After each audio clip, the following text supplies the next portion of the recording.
What is going on, guys? It is Wrestlelamia here, back with another video. And Extreme Rules is just 9 days away, but things are already extreme on Smackdown as the twin threats of Brock Lesnar and the Demon's return spell huge trouble for Universal Champion Roman Reigns. Join us now as we look at this week's edition of Smackdown, as well as the wildest news stories and rumors you need to know, including John Cena's epic fail, Tommy Dreamer gets suspended, WWE Spoiled a draft, Ric Flair gets removed from the WWE Network, and much more. Be sure to subscribe and hit that notification bell for daily wrestling videos, and follow us on Facebook for exclusive lists. Now, as always, we won't recap the show, but just provide you with the good, the bad, and the downright ugly. As always, we start off with the good as number one, it's setting up the New Day versus Bloodline on Raw.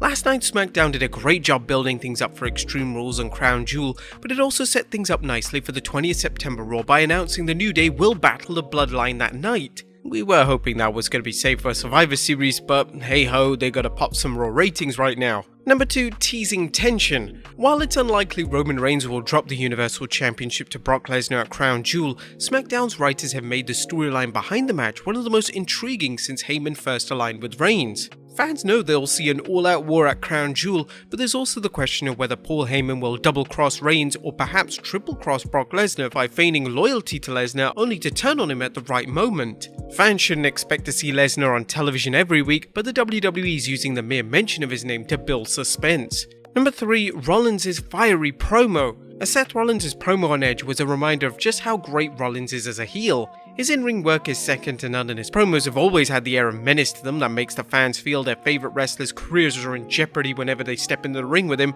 Seth blaming the fans for what happened to Edge, i.e. his stretcher job last week, was a typical heel promo, but Rollins took things to the big leagues when he said he can't live with himself feeling sorry for someone like Edge. Rollins' threat to come to Edge's home and end his career in front of his family if Edge refuses to wrestle showed Rollins is the most underrated performer on SmackDown. If Reigns was to leave tomorrow, Rollins could step in and run roughshod on SmackDown in a heartbeat. Number 4, good to see Kane. It's always good to see Hall of Famer Glenn Jacobs, even if he didn't set anyone on fire. It was a good way to pop the crowd, which is what they should be doing with legends, not having them in the ring wrestling. And number 5, WWE at least trying with the women's division. Last night's build for Liv Morgan vs Carmella was well done and a sign that there may be still hope for the women's roster. Is Liv Morgan vs Carmella the match that's going to reinvigorate the WWE's woeful women's division? Well, probably not, but it's good to see that the WWE is booking a women's match besides one involving the champion. But that was the good. What about the bad? Is number 1, a predictable show at times. Last night SmackDown featured the usual variety of entertaining undercard matches and storylines, but it was also predictable at times. Having newly crowned WWE Champion Big E show up to celebrate with the fans on SmackDown was an inspired idea, but having him team up with Finn Balor to take on the Usos was far too predictable. Reigns continues to kick ass as a heel, but the tired trope of the Usos battling on Roman's behalf needs to be retired. The only good thing that came out of this was setting up the New Day vs Bloodline on Raw. But speaking of predictable, number 2, Bianca beatdown in her hometown. Seeing Bianca Belair get beat down in her hometown not only served to remind fans of WWE's habit of hometown heroes getting humiliated, but it shows how weak the Bianca vs Becky build-up has been. Last night's segment gave fans no hope that Lynch will put Belair over at Extreme Rules. Instead, expect to see a dominant Becky run roughshod on the SmackDown women's division, much like Reigns is doing in the men's division right now. There was nothing downright ugly about last night's SmackDown. The blue brand continues to capitalize on the tremendous heat generated by Reigns, but it's not ignoring its undercard. As mentioned before, the show was a little predictable at times, but SmackDown remains the WWE's best show right now and something the WWE Universe can count on for consistently good sports entertainment. What did you guys think of SmackDown last night? Let us know in the comments down below. Now let's move on to the news.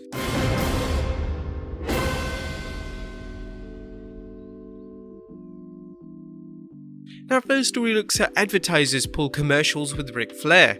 Ric Flair is dealing with the backlash as the company CarShield has suspended airing any commercials featuring Flair. Flair is one of several celebrity endorsements for the auto repair insurance company, but PW Insider reports CarShield issued this statement. We take these matters very seriously. As of right now, we are pausing the campaign and we will do our due diligence. Could this be the start of many supporters abandoning Flair thanks to the Dark Side of the Ring episode? Well, it looks like it's also happening in WWE, as he's also been removed from the WWE Network. It looks like the WWE is doing damage control, as both the WWE and Peacock, which has the streaming rights to the network, have pulled a WWE Storytime segment featuring Ric Flair discussing an incident on an airline where he claims 6 flight attendants asked him to put on one of his ring robes, and Flair suggested both he and the attendants expose themselves to one another. It's unknown whether this Storytime segment was meant to reenact a plane ride from hell, but the optics likely convinced the WWE to delete the segment immediately. The fact that WWE aired the segment at all is incredible, but it does serve as a reminder of the locker room culture in pro wrestling. Now, it's important to note that this Storytime segment did show Flair admitting to exposing himself to flight attendants, but in this case it was reportedly consensual. Though in Flair's mind right now, I think he thinks that everything was consensual. Next up, Tommy Dreamer has been suspended from Impact Wrestling. Tommy Dreamer now finds himself indefinitely suspended from Impact Wrestling, as his defense of Ric Flair allegedly exposing himself to a flight attendant was seen as Dreamer sanctioning Flair's alleged behavior. According to PW Insider, in the email, Nordholm stated the company was made aware of the comments Dreamer made on last night's Dark Side of the Ring, and they were out of line with our core values as a company. In the episode, Dreamer commented on the allegations made about Ric Flair on the infamous plane ride from hell 20 years ago.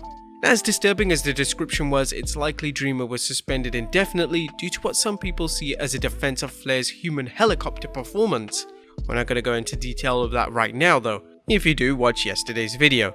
Dreamer also commented on the flight attendant settling out of court for Flair's alleged actions. If that's how she felt, maybe she should have not taken a payout and went to the fullest extent of the law to then truly put this heinous person in jail.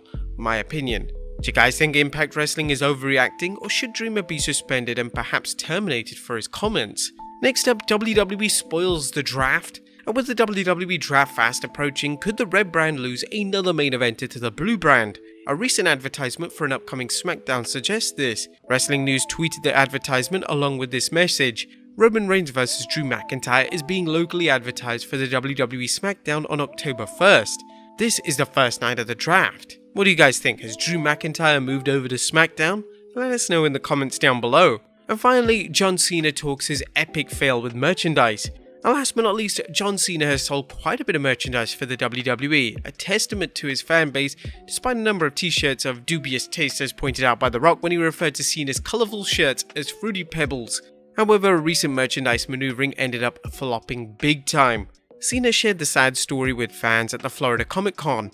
WWE wanted to put together a once-in-a-lifetime fan experience. This kit is not just this kit, it's the belt, the clothing, an autographed picture, an autographed canvas picture, and an NFT. When it came up with the face value for what it cost, it came up to around $500-600 retail value, and then we threw in the value of the NFT. I talk a lot about failure. This idea failed.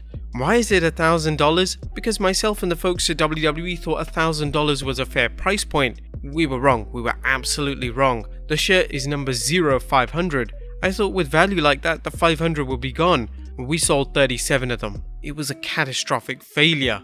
And not since the WWE released its Vince Loves Rooster shirt have fans have had to witness such moronic merchandising marketing. Are you guys any of the one of 37 people who purchased this once-in-a-lifetime experience? Let us know in the comments down below, and I'll see you next time with some more wrestling content.